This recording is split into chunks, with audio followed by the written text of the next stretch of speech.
Hello! So, ayan. May tanong ulit tayo. Ito yung laging tinatanong sa akin. So, parang hindi ata sila nanonood sa mga videos ko. Kaya lagi silang nagda-direct message sa akin na nagtatanong nito. Ito ay about sa visa, kung paano yung proseso ng visa dito sa Maldives. So, okay, gagawa ulit ako ng bagong video para sagutin ito ng bagong version. Ganun. Okay. So, paano daw ang proseso ng visa dito sa Maldives? So, gaya ng sinabi ko, yung experience ko ha.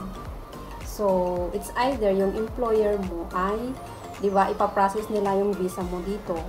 So, pagtapos na, ipapadala nila sa'yo sa Pilipinas, kasama doon yung visa mo, kopya ng visa, at saka yung original na kontrata mo.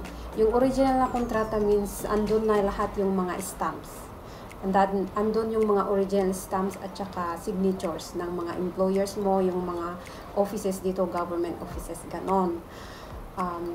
So, ipapadala nila yon via yung DHL. Yun. Tapos, i-receive mo doon dyan sa Pilipinas, mga maximum 2 weeks siguro. So, sa next na video, gusto kong i-discuss yung sa PUAA na sinasabi ko. Kasi may nagsasabi sa akin na marami daw silang babayaran pag i-process nila sa PUAA. Pero hindi. Para sa akin, hindi yun mahirap. At saka yun yung legal talaga na process. Oo. So, thank you so much.